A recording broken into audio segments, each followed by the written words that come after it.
I don't know What's if your you... favorite fashion documentary? That's a good question. Catwalk is definitely at the top. It's pretty good. Yeah, Catwalk. I thought Catwalk was really good.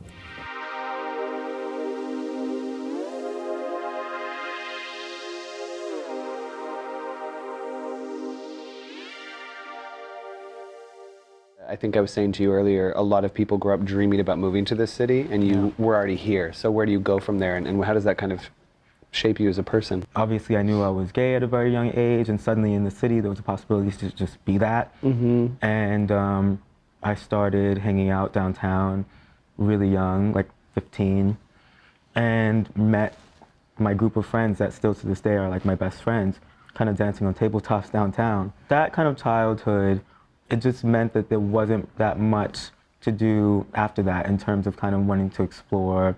It happened at a very young rebellious. age for you, yeah. Yeah, I think very early on I figured out who I was and what I wanted to do, and I think I really credit New York for giving me that. Really had to be self-reliant and really had to just figure it out and learn how to be by myself and have that be okay.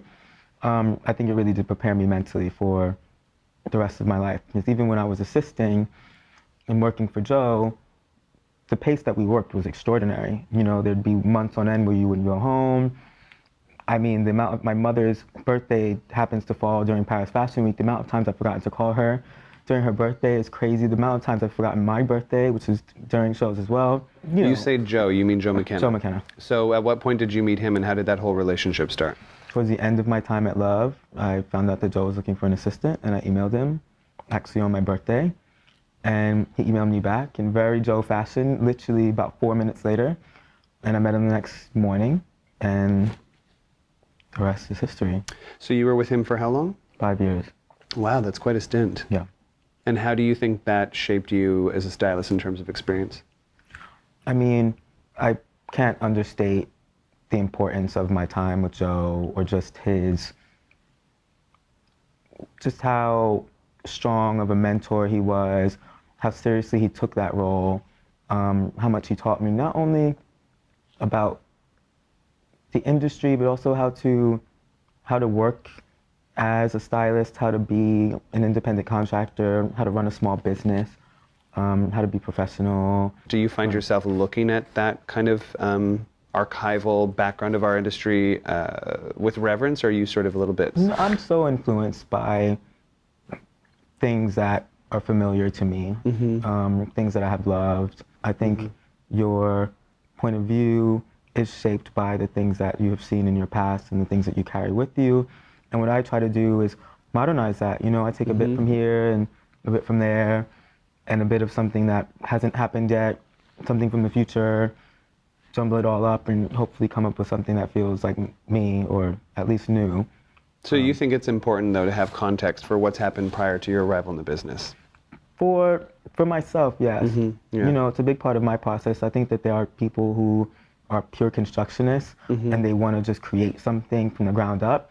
And if they've seen anything even similar before, you know, it's wrong. But I don't feel that way. I think that there have been a lot of really amazing things that have been created, and if I can expand upon that, or, you know, maybe comment on that, or, you know, there's been times where I've been really inspired by a shoot, and so I want to kind of react to that. And yeah, I don't find anything wrong with referencing the past. I actually really enjoy it. Edward said to me one time that he felt one of the great benefits of having come up in the business at the time that he did was that he was afforded the luxury of kind of learning as he went along and making mistakes along the way. Yeah. And he didn't necessarily think that was true about people coming up in the business today, given that it's become such a public forum that you're operating in. Do you feel like there's any truth to that, or do you just think you don't know any different and it's all kind of normal? No, I think that there is a huge pressure today to perform. I think that the moment someone has a good moment, a good shoot, a good cover, and they get a certain amount of attention, there is really this pressure to perform. And I think it does do the emerging class a disservice, because me, for example, I mean, the amount of weird test shoots and bad editorials that I did, those are really, really important, because it taught me how to work with the photographer, work with clothes, figure out what my point of view was, figure out what my point of view wasn't. And I was able to do so without the pressure of having to perform for this big audience. And I don't think that now that exists. You know, you can't really hide anything. And so I think that there is a big pressure to be really good as soon as you start, which some people are not. You know, so I think that there is a danger in that, because I think it also means that people don't take a lot of chances. Well, because they're always anticipating the reaction rather than just doing the work because it's what Right. they, yeah. I mean, I think there used to be this kind of instinctive, guttural way to work, which now, to me, for the most part, has been replaced by people who know that something works because it's worked for someone else, and so they try to replicate that. Absolutely. Times are changing and culture's shifting, and I think people are hungry for new points of view. Obviously, another very important subject that we talk about kind of with everyone is how the industry's progressed in terms of diversity, and I think it tends to be focused on talent and kind of the more outward-facing aspect of the business. How do you feel about diversity as it applies to the artistry side of it, the designer side of it, the kind of other side of the camera side of it? Is it an issue? Is it accurate? What do you feel about that kind of side? I think that it is still a very big issue. I think we've come a very long way. But I do think that because diversity is such a huge topic at the moment, and because diversity in terms of talent has become so important, I think that it's difficult for me to tell an accurate story about a person of color without having a person of color work on those pictures. I think that the reason that suddenly female photographers have become so important to brands and to magazines is because suddenly people realize that in order to tell a woman's story, maybe it's important to have a woman tell that story. And I feel that the same is true for people of color. I do think that there is a hunger for diverse points of view right now.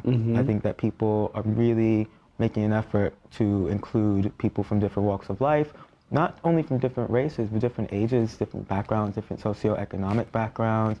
And I think that's really important because fashion, in its best form, should be about presenting the world that we live in an accurate way. And so it's nice that we're catching up finally. Do you then feel as though it's often misrepresented when that's not the case in terms of who's behind the camera? Definitely. I think that black bodies historically have been completely misrepresented. And you know, people of color in general, I think black people have been used as the athletic or the overtly sexual or the extremely glamorous. But you know, you very rarely see black people being cool or chic or just beautiful or rich. You know, it's almost like a revelation when you see a black person just looking gorgeous and not super sexy, not oiled up, not, you know. Not fetishized. Precisely. And I think that there are people like Tyler whose mission statement is about showing the world that, you know, we're more than that. How do you describe your style? And we've already touched upon the idea that it's beyond the clothes. It's the overall idea that you're working on being a part of and creating. How would you describe your voice in that way? I think my work always starts with the person, first and foremost. It's always about the casting. I fall in love with people, and I like to tell stories about people. When you can define a character, the clothes almost inform themselves. You know, once you understand who this person is and where they live and what they're reading and what their boyfriend or girlfriend does, then you kind of understand, well, that person would never wear that. And what do you find most exciting about the future of the industry that you're now facing? I think that all of the diverse voices, it just means that our industry has become so unpredictable. And I find that to be really exciting. I find it to be really exciting to be working at a time and with a group of people who are so engaged in what's happening in the world and are not afraid of using that to make work. I think previously fashion was all about the facade and there was an element of just phoniness. You know, everything was always perfect. Everyone looked perfect. Everyone was retouched to death.